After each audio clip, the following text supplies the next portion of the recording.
Good morning guys. चलिए start करते हैं 14 मई के इम्पोर्टेंट करंट अफेयर्स। आज का हमारा पहला क्वेश्चन है 2024 में विश्व प्रवासी पक्षी दिवस कब मनाया जाएगा। देखिए, विश्व प्रवासी पक्षी दिवस आधिकारिक तौर पर कनाडा और अमेरिका में मई के दूसरे शनिवार 2024 में 11 मई को मनाया जाएगा और मैक्सिको, मध्य और दक्षिण अमेरिका और कैरेबियन में अक्टूबर के दूसरे शनिवार 2024 में 12 अक्टूबर को मनाया जाएगा। इस क्वेश्चन का ऑप्शन डी सही है। बी और सी दोनों, शनिवार 11 मई, अक्टूबर 12 मई। विश्व प्रवासी पक्षी दिवस एक वार्षिक वैश्विक अभियान है जिसका उद्देश्य प्रवासी पक्षियों और उनके आवासों के संरक्षण के बारे में जागरूकता बढ़ाना है। अगला क्वेश्चन देखिए, भारत ने संयुक्त राष्ट्र आतंकवाद विरोधी ट्रस्ट फंड में कितने डॉलर का योगदान दिया। इस क्वेश्चन का ऑप्शन सी सही है, 5 लाख डॉलर। भारत ने संयुक्त राष्ट्र आतंकवाद विरोधी ट्रस्ट फंड में 5 लाख डॉलर का योगदान देकर वैश्विक आतंकवाद विरोधी प्रयासों के प्रति अपनी प्रतिबद्धता की पुष्टि की। अगला क्वेश्चन देखिए, भारतीय नौसेना के कार्मिक प्रमुख के रूप में किसे नियुक्त किया गया। वाइस एडमिरल संजय भल्ला ये भारतीय नौसेना के कार्मिक प्रमुख बने हैं। अब ऑप्शन देखिए, दिनेश कुमार त्रिपाठी ये भारतीय नौसेना के प्रमुख हैं और इन्होंने किसका स्थान लिया, एडमिरल आर हरि कुमार का। कृष्णा स्वामीनाथन ये भारतीय नौसेना के उप प्रमुख हैं। अगला क्वेश्चन देखिए, किस देश ने पर्यटन को बढ़ावा देने के लिए मई 2024 में भारतीय आगंतुकों और अन्य लोगों के लिए वीज़ा मुक्त प्रवेश की सुविधा बढ़ा दी है। ये देश है श्रीलंका। श्रीलंका ने अपने पर्यटन क्षेत्र को पुनर्जीवित करने के लिए भारत और चीन, रूस, जापान, मलेशिया, थाईलैंड और इंडोनेशिया सहित चुनिंदा देशों के आगंतुकों के लिए वीज़ा मुक्त प्रवेश को 31 मई 2024 तक बढ़ाने की घोषणा की है। अगला क्वेश्चन देखिए, किस कंपनी ने राष्ट्रीय महिला हॉकी लीग 2024 के लिए हॉकी इंडिया के साथ अपनी पहले साझेदारी की घोषणा की है। ये कंपनी है कोका कोला, जिसने राष्ट्रीय महिला हॉकी लीग 2024 के लिए हॉकी इंडिया के साथ अपनी पहले साझेदारी की घोषणा की है। अगला क्वेश्चन देखिए, हाल ही में वर्ष 2024 के पुलित्जर पुरस्कार के अंतर्राष्ट्रीय रिपोर्टिंग श्रेणी में किसे चुना गया। तो इस पुरस्कार के अंतर्राष्ट्रीय रिपोर्टिंग श्रेणी में चुना गया है न्यूयॉर्क टाइम्स को। आगे देखिए, पुलित्जर पुरस्कार को पत्रकारिता के क्षेत्र में सबसे प्रतिष्ठित पुरस्कार माना जाता है और यह पुरस्कार पहली बार कब दिया गया, 1917 में। किसके द्वारा दिया गया, संयुक्त राज्य अमेरिका के कोलंबिया विश्वविद्यालय के द्वारा। अब देखिए, आप कंफ्यूज मत होना, एक पुलित्जर पुरस्कार है और एक प्रित्जकर पुरस्कार है। पुलित्जर पुरस्कार को पत्रकारिता के क्षेत्र में सबसे प्रतिष्ठित पुरस्कार माना जाता है और प्रित्जकर पुरस्कार आर्किटेक्चर में दिया जाता है और इस पुरस्कार को आर्किटेक्चर का नोबेल पुरस्कार भी कहते हैं और 2024 में ये रिकेन यामामोटो को दिया गया है। अगला क्वेश्चन देखिए, आंध्र प्रदेश और तेलंगाना में 5 लाख एकड़ पर ड्रोन आधारित स्प्रे संचालन के लिए इफको के साथ किसने साझेदारी की है।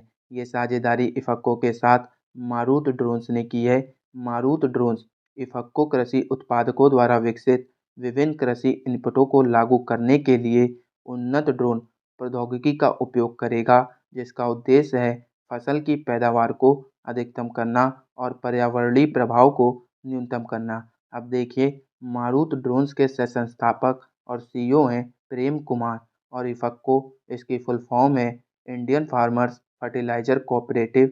इसका मुख्यालय है नई दिल्ली में और इसको स्थापित किया गया 3 नवंबर 1967 को और इसके संस्थापक हैं उदय भान सिंह जी, नटवर सिंह जी जेठवा और इसके सीईओ हैं डॉक्टर उदय शंकर अवस्थी। अगला क्वेश्चन देखिए, किसान उत्पादक संगठनों के लिए भारत का पहला त्वरक कार्यक्रम किसने शुरू किया। इस कार्यक्रम को शुरू किया है कृषि कल्प ने। अगला क्वेश्चन देखिए, यूनाइटेड नेशन द्वारा किस दिन को विश्व फुटबॉल दिवस के रूप में घोषित किया गया। देखिए, यूनाइटेड नेशन ने 25 मई को विश्व फुटबॉल दिवस मनाने की घोषणा की है।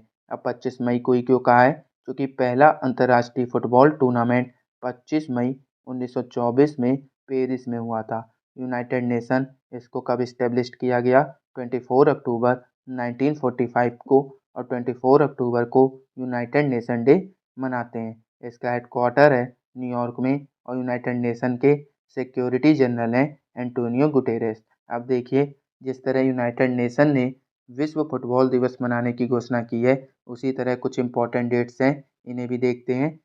यूएनजीए ने यूनाइटेड नेशन जनरल असेंबली ने 26 नवंबर को विश्व सतत परिवहन दिवस घोषित किया। पहला अंतर्राष्ट्रीय शून्य अपशिष्ट दिवस 30 मार्च को मनाएंगे। राष्ट्रीय डॉल्फिन दिवस 5 अक्टूबर, इस्लामोफोबिया दिवस 15 मार्च, मैत्री दिवस 6 दिसंबर, महामारी की तैयारी का अंतर्राष्ट्रीय दिवस 27 दिसंबर, राष्ट्र स्टार्टअप दिवस 16 जनवरी, पराक्रम दिवस 23 जनवरी, वीर बाल दिवस 26 दिसंबर, विभाजन विभीषिका स्मृति दिवस 14 अगस्त, जनजातीय गौरव दिवस 15 नवंबर, भाला फेंक दिवस 7 अगस्त, अंतर्राष्ट्रीय महिला न्यायाधीश दिवस 10 मार्च और राष्ट्रीय अंतरिक्ष दिवस 23 अगस्त को। अंतर्राष्ट्रीय देखभाल एवं सहायता दिवस 29 अक्टूबर को। अंतर्राष्ट्रीय बायोस्फीयर रिजर्व डे 3 नवंबर को मनाएंगे, तो इन्हें याद रखिएगा। अगला क्वेश्चन देखते हैं। हाल ही में किस राज्य सरकार ने पेरू लाओ पैसे पाओ अभियान शुरू किया है? तो इस अभियान को शुरू किया है उत्तराखंड की सरकार ने।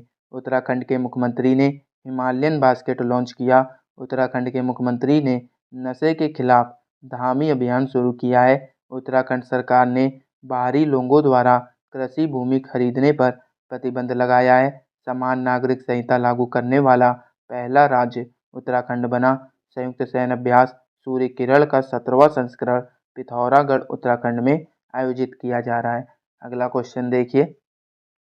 हाल ही में एचडीएफसी लाइफ ने अध्यक्ष के रूप में किसे नियुक्त किया? तो देखिए, के मिस्त्री एचडीएफसी लाइफ के अध्यक्ष के रूप में नियुक्त हुए हैं। अगला क्वेश्चन देखिए। हाल ही में पवन ऊर्जा स्टेशनों के लिए अडानी ग्रीन एनर्जी के साथ 20 साल का बिजली समझौता किसने किया है? ये समझौता किया है श्रीलंका ने। कितने साल का? 20 साल का अडानी ग्रीन एनर्जी के साथ।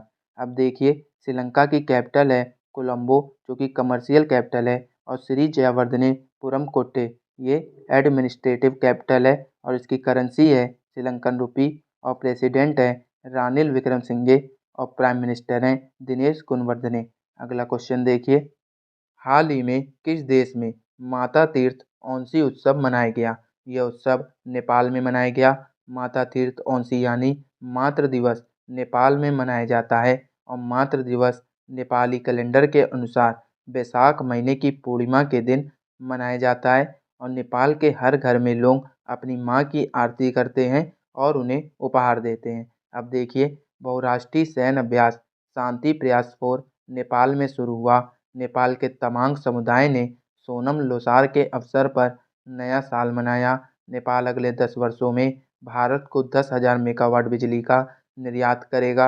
आधिकारिक तौर पर समलैंगिक विवाह का पंजीकरण करने वाला पहला दक्षिण एशियाई देश नेपाल बना। अगला क्वेश्चन देखिए।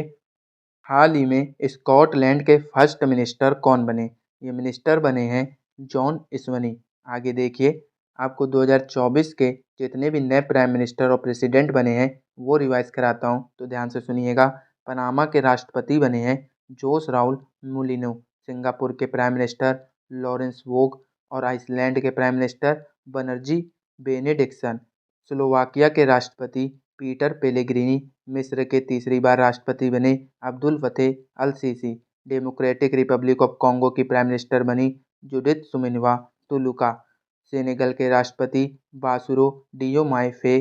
पुर्तगाल के प्राइम मिनिस्टर बने लुइस मोंटेनेग्रो। आयरलैंड के नए प्राइम मिनिस्टर साइमन हैरिस। फिलिस्तीन के नए पीएम मोहम्मद मुस्तफ़ा। हंगरी के राष्ट्रपति तामस सुल्याक। पाकिस्तान के पीएम शहबाज शरीफ। पाकिस्तान के राष्ट्रपति आसिफ अली जरदारी। इंडोनेशिया के प्रेसिडेंट प्रबोवो सुबियांतो। यमन के पीएम अहमद अवद बिन। अल सल्वाडोर के प्रेसिडेंट नयाब बुकेले। कजाकिस्तान के पीएम उल्जास बेक्टेनोव। फिनलैंड के प्रेसिडेंट एलेक्जेंडर स्टफ। आगे देखिए दोस्तों, ये थे आज के इम्पोर्टेंट करंट अफेयर्स जो कि एग्जाम के पॉइंट ऑफ व्यू से इम्पोर्टेंट थे। अगर आपको क्लास पसंद आई हो तो वीडियो को लाइक कीजिए, सब्सक्राइब कीजिए और शेयर कीजिए, और बेल आइकन को जरूर दबाइएगा ताकि वीडियो अपडेट आपको सबसे पहले प्राप्त हो। और ये रहा आपका लास्ट क्लास में पूछा क्वेश्चन, इसका आंसर देखते हैं। हाल ही में खोजी गई समुद्री टार्डिग्रेड की नई प्रजाति का नाम किसके नाम पर रखा है? तो ये नाम रखा गया है चंद्रयान-3 के नाम पर। और ये रहा आपके लिए क्वेश्चन, इसका आंसर आप कमेंट बॉक्स में दीजिएगा। भारत में राष्ट्रीय प्रौद्योगिकी दिवस प्रति वर्ष कब मनाया जाता है? तो इसका आंसर आप कमेंट बॉक्स में दीजिए। और अगर आपको इस क्लास की पीडीएफ चाहिए तो आप हमारे टेलीग्राम चैनल को ज्वाइन कर सकते हैं, वहाँ से आपको पीडीएफ मिल जाएगी। टेलीग्राम चैनल का लिंक डिस्क्रिप्शन में है।